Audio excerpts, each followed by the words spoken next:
포인트를 쏙쏙 뽑아 읽어주는 안쌤국어입니다. 안녕하세요. 이번 시간에는 고려가요 정석가를 함께 보시겠습니다. 정석가도 역시 작자를 알 수가 없어요. 입에서 입으로 전해졌기 때문이죠. 자, 그런데 이 작품은 다른 작품과 달리 이별 상황에서 한 노래가 아니에요. 이별 상황이 아닌데도 임과 영원한 사랑을 하고 싶다는 그 뜻을, 소망을 강조하기 위해서 부른 노래라고 볼 수 있습니다. 자, 그런데 1년의 내용하고 6년의 내용이 좀 이질적이라는 특징이 있어요. 1년 내용을 봅시다. 징이여 딩아 돌하 그랬어요. 현대어로 해석을 하면 징이여 돌이시여 이렇게 해석하면 돼요. 왜냐하면 하가 높임의 의미를 가진 호격 조사기 때문이에요. 징이여 도리시여 지금 여기에 계십니다. 그랬어요. 누가 계실까요? 이렇게 높여야 하는 대상이면은 누굴까요? 태평성대에 놀고 싶다라고 하는 걸 보니까 임금님이 앞에 계시다라는 걸 알 수 있습니다. 그래서 일련의 내용은 임금님 앞에서 공중악으로 연주하는 과정에서 내용을 좀 추가했다라는 걸 우리가 예측해 볼 수 있습니다.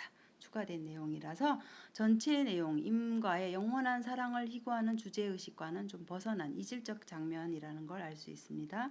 자, 칭과 돌에게 호격 조사를 붙였어요. 그러니까 의인법이 쓰였죠.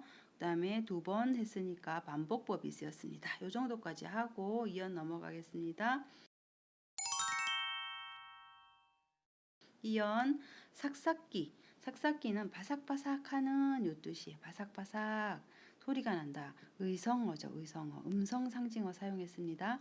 바삭바삭하는 가느다란 모래벼랑에 벼랑은 경사진 곳이잖아요. 그곳에 바삭바삭 물기 하나도 없는 가느다란 모래가 있는 곳.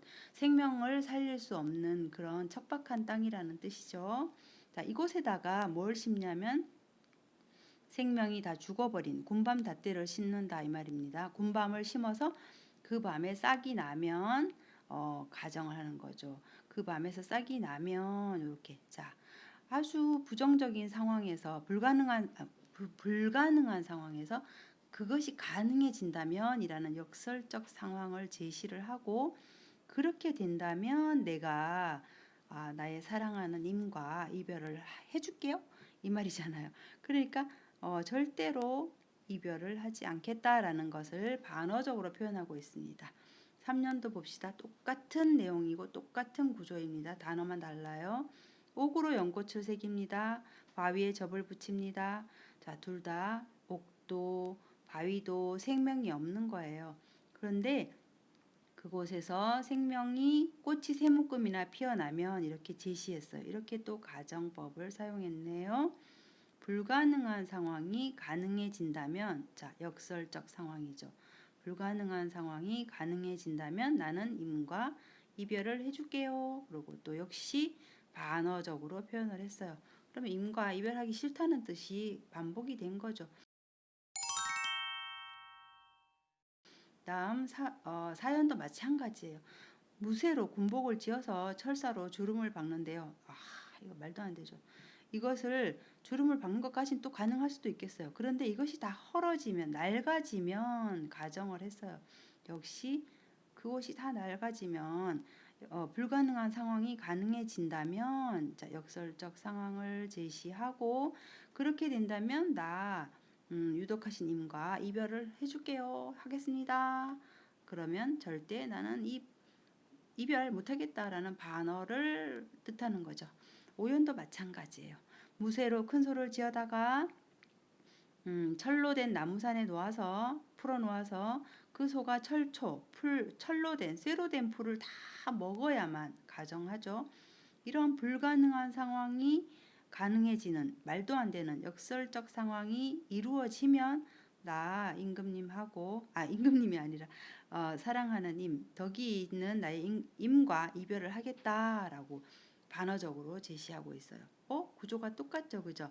2연부터 봅시다. 2연부터 5연까지는 구조가 똑같은데 계속 나열을 했어요. 이런 표현법을 뭐라고 하냐면 병렬식 구조라고 합니다. 기억하세요. 자, 그리고 6년에 가면은 조금 내용이 달라요. 뭐 연결은 되지만 구조가 같지 않습니다. 봅시다. 두 개로 분류할 수 있는데 이렇게 앞부분, 뒷부분 분류해서 삼행식 대구를 이루고 있습니다. 대구법. 구슬이 바위에 떨어진들 끊이야 끊어지겠습니까? 라면서 서리법. 자, 서리법. 여기도 있어요. 서리법. 끊어지겠습니까? 의문형 종결 어미를 사용하고 있죠. 그런 이유는 뭐겠어요?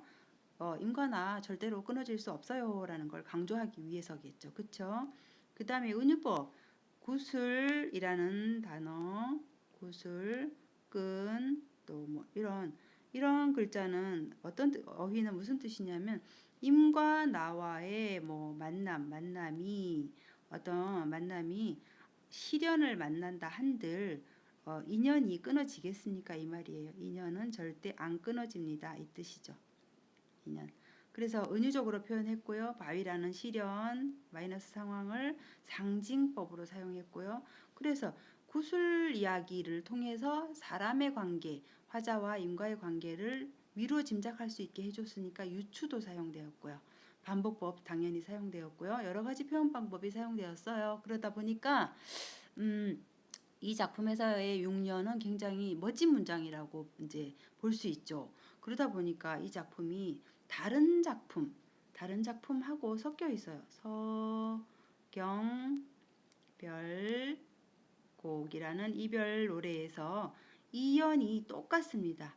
정석가의 6년하고 서경별곡의 이연하고 내용이 똑같아요.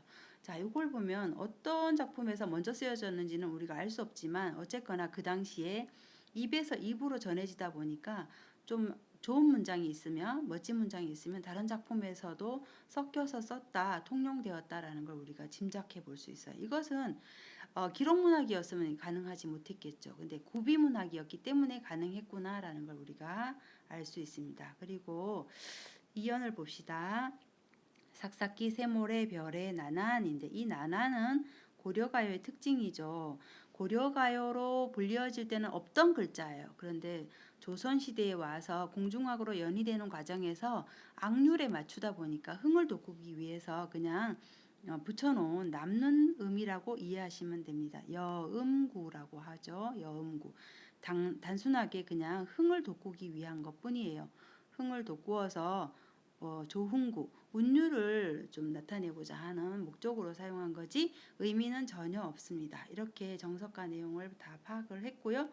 2, 3, 4, 5연이 중심 내용이고 그리고 2, 3, 4, 5연의 후렴구는 본문 내용과 똑같으면서 본문의 내용을 강조, 주제를 부각시키는 집약, 부각시키는 효과가 있다는 거 다른 이별 노래하고 차이점이라는 거 아셔야 합니다. 자, 핵심 정리 봅시다. 갈래는 고려가요고요. 서정적, 마음의 정서 표현했죠. 그 다음에 삼문보 332조의 민요적 성격, 그 다음에 돌려 말하기 했죠. 우회적. 그 다음에 주제는 임과의 영원한 사랑. 그 다음에 전체 구조를 보면은 기 부분하고요. 기 부분 1년하고 결 부분 6년하고는 좀 달라요. 내용이 달라요. 구비문학적 성격이 잘 드러나 있는데요. 1년은 본 내용하고 다르게 추가된 부분이라고 볼 수 있고요. 공중학에서. 그다음에 결 부분은 서경별곡의 이연하고 똑같기 때문에 혼용되는 모습을 보였다라는 구비문학적 특징을 가지고 있다라는 걸 알 수 있고요.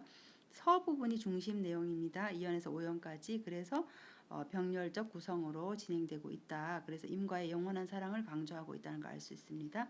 그리고 이 작품의 가장 큰 특징, 후렴구가 똑같은 의미, 이질적이지 않아요. 똑같은 의미라서 주제와 정서를 집약하고 강조하는 효과를 거두었다. 그리고 여러 가지 이런 다양한 표현 방법들을 사용했다. 자, 음성상징어, 의인법, 반복법, 가정법, 대구법 뭐 이렇게 여러 가지 표현 방법을 사용한 면에서 정석가의 장점이라고 볼 수 있겠죠. OX로 내용 다지기 해볼까요? 정석가의 시적 상황은 이별 상황이 절대 아닙니다. 영원히 함께하고자 하는 그 마음을 표현한 것뿐입니다. 2번 2, 3, 4, 5여는 병렬식 구성을 가지고 있습니다. 병렬적 구조 맞습니다. 3번 1년과 6년은 궁중음악 연희 과정에서 추가되었다. 추가된 것은 1년뿐이고 6년은 아닙니다. 4번 정석가요는 고려가요의 구비문학적 특징이 6년에서만 나타나는 것이 아니라 1년에서도 나타나고 있습니다. 5번 후렴구는 다른 고려가요처럼 이질적이지 않고 맞습니다. 주제와 정서를 집약 강조합니다. 맞습니다. 똑같은 말을 계속 4번 반복했으니까 의미 강조가 되겠죠. 그죠? 주제 부각이 되고 그런 큰 특징이 있다는 것 감안하시고요. 정석가 이해하시면 좋겠습니다. 수고하셨습니다. 구독, 좋아요, 알림 부탁드려요. 감사합니다.